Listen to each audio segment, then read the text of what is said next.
तो कैसे हैं आप लोग? आज हम स्टार्ट करेंगे रिप्रोडक्शन एंड मॉडर्न टेक्नोलॉजी। इसके पहले हमने क्या देखे? Female reproductive system, male reproductive system, menstrual cycle. Okay, तो ये सारे इंटरेस्टिंग टॉपिक के बाद ये एक अलग इंपॉर्टेंट टॉपिक और इंटरेस्टिंग टॉपिक आपके सामने आज मैं डिस्कस करने वाली हूँ। तो इसमें जो रिप्रोडक्शन एंड मॉडर्न टेक्नोलॉजी है, ये जो टेक्नोलॉजी है ये पहले नहीं थी, बट जैसे कि जो पेरेंट्स या जो कपल्स थे जो कंसीव नहीं कर पाते थे, उनके लिए ये टेक्नोलॉजी एक वरदान के जैसे आया है। ठीक है, तो इसे हम इंटरेस्टिंग, आप क्या करो, कंसंट्रेशन के साथ ध्यान दो। सो हम आगे बढ़ते हैं। तो फर्स्ट हम इसमें देखेंगे कि एग्जैक्टली जो इसका कॉज है वो क्या है, इनफर्टिलिटी क्यों इतनी बढ़ रही है। ठीक है, तो इसमें जैसे अभी आप देख सकते हैं कि आज के जनरेशन के जो बच्चे हैं या बड़े लोग भी समझ लो कि आजकल के लाइफस्टाइल बहुत हेक्टिक हो चुकी है, और हम फूड भी कुछ भी इनटेक करते हैं, fast food, junk food. Okay, और लाइफस्टाइल में क्या क्या आता है, जैसे इसके वजह से जैसे फीमेल की बात की जाए तो उनके बॉडी पे इम्पैक्ट कैसे पड़ता है कि उनकी जो मेंस्ट्रुअल साइकिल है तो वो डिले हो जाती है। पीसीओडी जैसे प्रॉब्लम्स आपने सुने होंगे, तो ये आप बोल सकते हो कि एक अर्ली स्टेज होगी। अगर इसे हम प्रॉपरली क्योर नहीं करते अर्ली स्टेज पे, तो ऐसे इनफर्टिलिटी काइंड ऑफ जो प्रॉब्लम्स है वो क्रिएट हो सकती है। ठीक है, तो यहाँ पे दोनों कॉज है। जैसे यहाँ पे दिया है कि इरेगुलर मेंसेस। ठीक है, क्या दिया है? इरेगुलर मेंसेस दिया है। देन क्या दिया है? Issue with oocyte production. तो oocyte तो आपको पता है क्या होता है। ठीक है, oocyte जो गमीट होता है फीमेल के बॉडी में, ठीक है, उसे oocyte बोलते हैं, गमीट। ठीक है, ये सारे कॉन्सेप्ट हो चुके, ये टर्मिनोलॉजी मैंने आपको इसके पहले बता चुकी हूँ। देन क्या है? Oviduct blockage.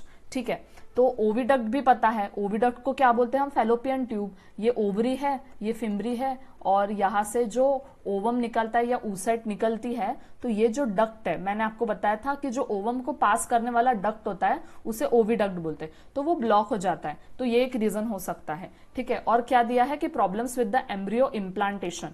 ठीक है, अब यहाँ पे क्या बोला है कि अगर ओवम अच्छे से आ रहा है, ओविडक्ट में इजीली पास हो रहा है, फर्टिलाइजेशन भी हो गया, but the thing is, problem यहाँ पे कहाँ आ रही है कि जो यूट्रस में इम्प्लांटेशन होता है, तो ये इम्प्लांटेशन प्रॉपर नहीं होता है, इसके वजह से भी इनफर्टिलिटी आ सकती है। अब ये बात हो गई फीमेल की। ओके, और हमने मैक्सिमम टाइम देखे हैं कि जो प्रॉब्लम है, प्रॉब्लम का रीजन या कल्प्रिट किसे मानते हैं? फीमेल्स को मानते, बट दैट्स नॉट ट्रू। यहाँ पे मैन की भी उतनी ही क्या हो सकती है? प्रॉब्लम्स हो सकती है। जैसे कि जो स्पर्म है, स्पर्म की मोटिलिटी कम हो सकती है, या तो जो सीमेन है, सीमेन जो फ्लूइड होता है उसमें जो स्पर्म है, स्पर्म एब्सेंट हो सकते हैं, या जितने अमाउंट में हमें स्पर्म चाहिए उतने अमाउंट में उसमें स्पर्म प्रेजेंट नहीं है, ये भी एक रीजन हो सकता है। स्पर्म में जो मोटिलिटी है, अब मोटिलिटी क्या है? तो स्पर्म में जो मोटिलिटी होती है, मोटिलिटी मतलब वो किस वे में मूव करता है, उसको बोलते हैं मोटिलिटी। अगर वो प्रॉपर मोटाइल नहीं है, वो अच्छे से मूव करके वजाइना सर्विक्स तक ट्रैवल नहीं कर पा रहा है, डीजेनरेट हो रहा है वजाइना के एसिडिक कंडीशन के वजह से, तो ये भी एक प्रॉब्लम वहां पे आता है। ठीक है, स्पर्म मोटिलिटी का प्रॉब्लम आता है। अगर स्पर्म काउंट लो है, मतलब जितने एडिक्वेट अमाउंट ऑफ हमें स्पर्म चाहिए वो स्पर्म काउंट लो है, तो ये भी एक प्रॉब्लम क्रिएट हो सकता है। ठीक है, तो ये दोनों भी रीजन वही है। यहाँ पे क्या दिया? स्लो मूवमेंट, मतलब मूवमेंट जो है, मोटिलिटी वो कम है, और स्पर्म एनोमलीज मतलब स्पर्म से रिलेटेड कोई भी इशू हो सकता है।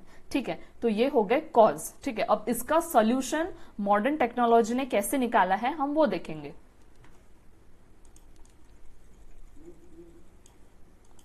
So next, IVF. आईवीएफ को क्या बोलते हैं? In vitro fertilisation.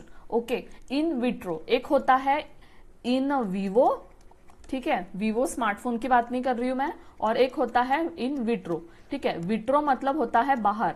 ठीक है, जो फर्टिलाइजेशन बाहर होता है। ठीक है, और विवो मतलब होता है इंटरनल, अंदर। ठीक है, तो हम बात कर रहे हैं इन विट्रो की। अब इन विट्रो में क्या होता है कि यहाँ पे जो जाइगोट है, ठीक है, पहले क्या होता है? स्पर्म, जो नॉर्मल फर्टिलाइजेशन होता है उसमें क्या होता है कि जो स्पर्म और oocyte है उसका फर्टिलाइजेशन होता है, देन जाइगोट का फॉर्मेशन होता है। बट यहाँ पे बात ऐसी है कि इनफर्टिलिटी के केस में हम क्या करें? ठीक है, अगर इन केस एक फीमेल है, उसके बॉडी में प्रॉपर इम्प्लांटेशन नहीं हो रहा है, मतलब उसकी यूट्रस जाइगोट को फिट नहीं कर पा रही है, बट उसको तो कंसीव करना है, उसे तो प्रेग्नेंट होना है, तो वो क्या करेगी कि वो जाएगी डॉक्टर के पास, जो आईवीएफ करवाते हैं वो डॉक्टर के पास जाएगी और उनको बोलेगी कि मेरी ऐसी प्रॉब्लम है। तो डॉक्टर क्या सोल्यूशन देंगे कि आप आईवीएफ कर सकते हैं। अब आईवीएफ में डॉक्टर्स क्या करेंगे कि जो फीमेल का oocyte है वो लेंगे, मेल का स्पर्म लेंगे, उसे फर्टिलाइज करेंगे लैब में। ओके, हम टेस्ट ट्यूब बोलते हैं। तो उसमें क्या होता है कि हम जो ये फर्टिलाइजेशन है ये बाहर करते हैं इन द टेस्ट ट्यूब, ठीक है। और टेस्ट ट्यूब में जो जाइगोट फॉर्म होता है, देन इसे हम इंसर्ट करते हैं फीमेल के बॉडी में, मतलब फीमेल वजाइना में इंसर्ट करते हैं, ताकि वो यूट्रस में जाके क्या हो जाए, यूट्रस में जाके क्या हो जाए, इम्प्लांट हो जाए, मतलब वहां पे फिक्स हो जाए, ठीक है। ठीक है, तो यहाँ पे क्या बोला है, लो स्पर्म काउंट एक कॉज है उसका, और ओविडक्ट टिश्यू, मतलब अगर ओवम आ रहा नहीं है प्रॉपर ओविडक्ट में वो, तो हम एक्सट्रैक्ट कहाँ से करेंगे, उसे ओवरी से एक्सट्रैक्ट करेंगे एग को या oocyte को। और अगर मेल में स्पर्म काउंट लो है तो हम सीधा स्पर्म ही ले लेंगे ना, उसके सीमेन के सैंपल में से स्पर्म ले लेंगे, ताकि उसको इतना मोटिलिटी का कोई झंझट ही ना आए कि वो मूव करेगा और जाएगा, इसलिए हम इसे लैब में परफॉर्म करते हैं। ओके, तो देखिए यहाँ आपको डायग्राम में दिख रहा है कि कैसे डॉक्टर सैंपल्स को कलेक्ट कर रहे हैं, और यहाँ पे टेस्ट ट्यूब में और कंटेनर्स में यहाँ पे जो भी इंस्ट्रूमेंट्स है, जहाँ पे वेसल्स और टेस्ट ट्यूब यूज किए, तो उसमें सैंपल्स कलेक्ट किए, देन इसे क्या किए, ये हमारा एग है और ये सीमेन है, इसमें इंसर्ट कर रहे हैं, देन एम्ब्रियो का फॉर्मेशन हो रहा है, एंड देन एम्ब्रियो को इंसर्ट कर रहे फीमेल के वजाइना में। ओके, देन प्रेगनेंसी कंसीव होगी, यही दिया है यहाँ पे। ओके, नेक्स्ट हम देखेंगे सेरोगेसी। ओके, अब ये सेरोगेसी क्या है, आपने सीरियल्स में वगैरह देखे होंगे, सेरोगेट मदर। तो इसमें क्या होती है कि अगर कोई कपल जो है वो कंसीव नहीं कर पा रहा है, तो हम सेरोगेसी भी एक ऐसी मेथड यूज कर सकते हैं, ठीक है। अब सेरोगेसी में क्या होता है, दो कपल है, इनको कंसीव नहीं हो रहा है, तो ये एक लेडी रहती है, ये भी डॉक्टर के थ्रू ही होता है, ठीक है, डॉक्टर के थ्रू होता है। और क्या होता है कि ये जो लेडी है, जो सैरोगेट मदर इन दो कपल की ये एक कपल की बनने वाली है, तो ये किसी को पता नहीं रहता है कि सैरोगेट मदर कौन है, कि जो आइडेंटिटी है वो छुपा के रखते हैं, ठीक है। तो सेरोगेसी क्या है, सेरोगेसी में क्या करते हैं, जो ओरिजिनल पेरेंट है जो कंसीव नहीं कर पा रहे, उनका स्पर्म और oocyte दी जाती है, उसका जाइगोट फॉर्म करके, वही आईवीएफ के टेक्निक से जाइगोट फॉर्म करके उसको इंसर्ट किया जाता है सैरोगेट मदर या जो लेडी माँ बनने वाली है उसके वजाइना में इंसर्ट किया जाता है, ताकि वो इम्प्लांटेशन हो, ठीक है।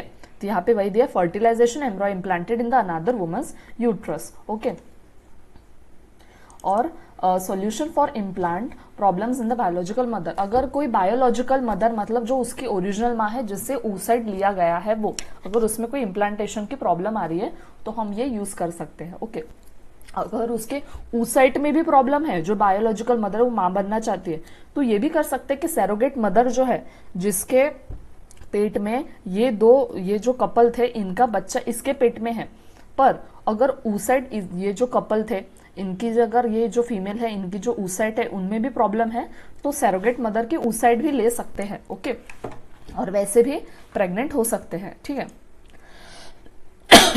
अगर ऐसा भी होता है कि जो कपल्स है और वो जो लेडी है जिसको प्रेग्नेंट होना है पर वो हो नहीं पा रही, तो यूट्रस की ऐसी कंडीशन है कि वो प्रॉपर एनवायरनमेंट बेबी को नहीं दे सकती, ठीक है, मतलब जाइगोट का फॉर्मेशन तो हो रहा है लेकिन बार बार मिसकैरेज हो रहा है, तो ऐसे कंडीशन में भी हम सेरोगेसी का प्रेफरेंस दे सकते हैं। Okay, sperm bank. ओके, तो स्पर्म बैंक में क्या होता है, अगर किसी मेल का लो स्पर्म काउंट है, कोई हस्बैंड वाइफ है और एक हस्बैंड है, और हस्बैंड का क्या है, स्पर्म काउंट लो है, ठीक है, स्पर्म काउंट क्या है, हस्बैंड का लो है, या स्पर्म की क्वांटिटी कम है, या मोटिलिटी, या अच्छे मतलब मोटिलिटी मतलब वो मूव नहीं कर पा रहा स्पर्म प्रॉपर, एंटर करने के बाद जल्दी से डिजनरेट हो रहा है वजाइना की एसिडिक कंडीशन, या उसका कुछ पर्सनल स्पर्म में ही कोई डिफेक्ट हो, तो ऐसे कंडीशन में क्या करते हैं, ऐसे लोग अपना जो स्पर्म है वो स्पर्म बैंक में, ठीक है, स्पर्म बैंक में स्टोर करते हैं, ताकि उसे आईवीएफ के टेक्निक के जो आईवीएफ है ना, तो आईवीएफ का यूज करके हम प्रेगनेंसी को कंसीव कर सकते हैं, ये भी एक सोल्यूशन है। अगर स्पर्म में बहुत ज़्यादा प्रॉब्लम है कि स्पर्म मोटाइल भी नहीं है, मतलब वो मूव नहीं कर पा रहा है, या उसमें ऐसी कंडीशन आ गई कि वो फर्टिलाइज नहीं कर पा रहा है, ठीक है, तो ऐसे कंडीशन में क्या होता है, लेकिन लेडी पूरी हेल्दी है, उसके किसी भी पार्ट्स में रिप्रोडक्टिव सिस्टम में कोई भी प्रॉब्लम नहीं है, तो किसी और मेल का भी स्पर्म बैंक से हम स्पर्म ले सकते हैं, ठीक है। स्पर्म बैंक में स्पर्म को कलेक्ट किया जाता है, बट यहाँ पे कंडीशन क्या है कि जो भी हम जो एक्सटर्नल किसी मेल का जो स्पर्म ले रहे हैं तो उसकी आइडेंटिटी छुपा के रखते हैं, ठीक है, जैसे सैरोगेसी का होता है वैसे ही यहाँ पे स्पर्म बैंक के केस में होता है। ओके, नेक्स्ट, बहुत ही इजी है ये, इसे बस आपको पढ़ना है और अपने मन से भी आप लिख सकते हो। ओके, वैसे तो कोई भी चीज आपको रटना नहीं है, आपको सारी चीजें समझना है, ठीक है। अब ट्विंस की बात करते हैं हम। तो ट्विंस में भी दो टाइप के ट्विंस होते हैं। सबसे पहले तो ट्विंस मतलब होता क्या है, तो ट्विंस मतलब क्या होता है कि अगर जाइगोट है, ठीक है, अगर दो जाइगोट है मदर की वम में और उनके डिलीवरी होने के बाद जो यंग वंस होते हैं उनको एट द सेम टाइम जो यंग वंस होते हैं, सब 1-2 सेकंड का फर्क होता है, तो ऐसे यंग वंस को हम ट्विंस बोलते हैं। बट इसमें भी टाइप्स होते हैं, monozygotic twins and dizygotic twins, तो अब हम वो देखेंगे। ओके, ठीक है। ट्विंस यहाँ पे हम देखेंगे कि ट्विंस होते क्या है। मोनोजाइगोटिक ट्विंस, ओके, मोनोजाइगोट मतलब जाइगोट एक ही रहेगा, ये यूट्रस है, जब जाइगोट बना तो जाइगोट बनने के विदिन 8 डेज के अंदर अगर ये जाइगोट दो इसमें स्प्लिट हो गया तो उसको हम मोनोजाइगोटिक ट्विंस बोलते हैं। क्या बोलते हैं? Monozygotic twins. Zygote with in 8 days split हो गया दो इसमें, ठीक है, तो उसे मोनोजाइगोटिक। अब इसमें जेनेटिक मटेरियल तो सेम है क्योंकि सेम जाइगोट है, इसलिए मोनोजाइगोटिक ट्विंस में क्या होता है कि रैदर इट इज फीमेल और मेल। ओके, क्योंकि जाइगोट सेम है ना, लेकिन डाइजाइगोटिक में क्या होता है, रेयरली दो oocyte ओविडक्ट से आ जाते हैं। तो स्पर्म तो वैसे भी मिलियंस में आते हैं, तो यहाँ पे एक स्पर्म ने फ्यूज किया, यहाँ पे एक स्पर्म ने फ्यूज किया और बन गए दो जाइगोट। तो ये जेनेटिकली डिफरेंट है ना, क्योंकि दो अलग अलग oocyte है, इसलिए उसका जेनेटिक मटेरियल भी अलग अलग होगा। तो यहाँ पे दोनों मेल भी रह सकते हैं, दोनों मेल भी रह सकते हैं, दोनों फीमेल भी रह सकते हैं और दोनों मेल फीमेल ऐसे भी रह सकते हैं, ठीक है। आपने आपके घर के पास या आपके घर में भी ऐसे ट्विंस होंगे, ठीक है, कि जो ट्विंस तो है बट वो अलग अलग दिखते हैं, वो दिखते भी अलग है, उनकी कैरेक्टरिस्टिक भी अलग होती है, बट मोनोजाइगोटिक में वो आइडेंटिकल होते हैं, एकदम सेम दिखते हैं क्योंकि उनका जेनेटिक मटेरियल ही सेम है। और कॉन्जॉइंट ट्विंस मतलब होता है कि अगर देखो मोनोजाइगोटिक में मैंने बताया कि विद इन 8 डेज में जाइगोट स्प्लिट होता है, बट कॉन्जॉइंट ट्विंस में क्या होता है कि अगर 8 डेज के बाद जाइगोट स्प्लिट होने की कोशिश कर रहा है तो कुछ पार्ट्स ना ऐसे चिपक जाते हैं, जैसे हेड हो गया या ये साइड हो गया तो ऐसे चिपक जाते हैं।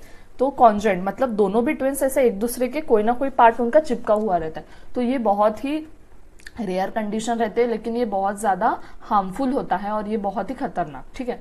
Incomplete separation during the early development, ठीक है। तो ये तो मुझे दिख रहे हैं आइडेंटिकल और मोनोजाइगोटिक ट्विंस। ओके, ये कौन है? मोनोजाइगोटिक ट्विंस है ये। ओके, मैं यहाँ पे लिख देती हूँ मोनोजाइगोटिक ट्विंस।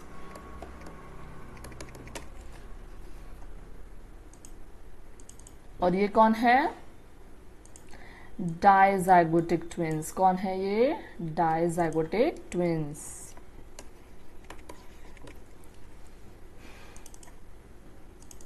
और ये है कॉन्जॉइंट ट्विंस। मैंने बताया कि कोई एक पार्ट इसका क्या होता है, कॉन्जॉइंट ट्विंस, ठीक है, एक पार्ट इसका अटैच्ड होता है। अब हमें कैसे रिप्रोडक्टिव हेल्थ को मेंटेन करना चाहिए, जैसे आप जानते हैं कि हमारे इंडिया में बहुत ज्यादा इनसिक्योर फील करते हैं कुछ भी बताने के लिए, फीमेल डॉक्टर के पास जाते हैं फिर भी हेजिटेट करती है लड़कियां कि मैं डॉक्टर को कैसे बताऊं, डॉक्टर मेरे बारे में क्या सोचेंगे। तो इतना सब नहीं सोचना है, हमें सबसे पहले हमारे हेल्थ पे ध्यान देनी है, हेल्थ को हमारी एक पहली हमें प्रायोरिटी देनी है, ठीक है, नथिंग एल्स। ओके, जैसे मेंस्ट्रुअल पीरियड में कोई प्रॉब्लम है तो बहुत लड़कियां हेजिटेट होती है, फीमेल्स की बात कर लो, ठीक है, मेल्स की बात कर लो, मेल्स भी नहीं बताते प्रॉब्लम्स, ठीक है। और सेक्सुअली ट्रांसमिटेड डिसीज होने के बहुत ज्यादा चांसेस होते हैं। सेक्सुअली ट्रांसमिटेड डिसीज मतलब ऐसे डिसीज जो सेक्सुअली फैलती है। ठीक है, मतलब जैसे कि ड्यूरिंग सेक्सुअल इंटरकोर्स अगर मेल या फीमेल दोनों में से किसी को कोई प्रॉब्लम है तो वो प्रॉब्लम उसके पार्टनर में भी आएंगे ना, क्योंकि जो सेक्सुअली ट्रांसमिटेड डिसीज है ये फ्लूइड से, ये क्या होती है, फ्लूइड से इन्फेक्ट होती है। और फ्लूइड जैसे कि सीमेन अगर फीमेल के बॉडी में जा रहा है या फीमेल के कोई फ्लूइड में कुछ है तो वो मेल के कांटेक्ट में आके वो मेल को भी इन्फेक्ट कर सकती है। तो ऐसे से क्या होता है कि सेक्सुअली ट्रांसमिटेड डिसीज जैसे प्रॉब्लम्स इंक्रीज होते हैं।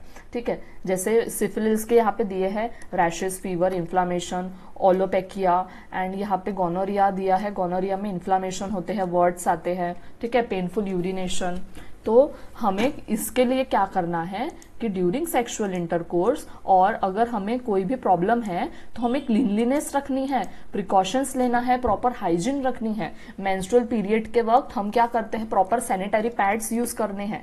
ठीक है, प्रॉपर सैनिटरी पैड्स, और हमें खुद को हाइजीन मेंटेन करना है, क्लीन रखना है, वाटर से प्रॉपरली वॉश करना है। ठीक है, तो ये सब प्रॉपर हमें इन सब चीजों का क्या रखना है, ध्यान रखना है, ताकि सेक्सुअली ट्रांसमिटेड डिसीज से बच पाए। ओके, तो ये हमारा लास्ट टॉपिक था इस लेसन का। ओके, अगर आपको कोई भी प्रॉब्लम हो तो आप मुझे कमेंट बॉक्स पे बता सकते हो।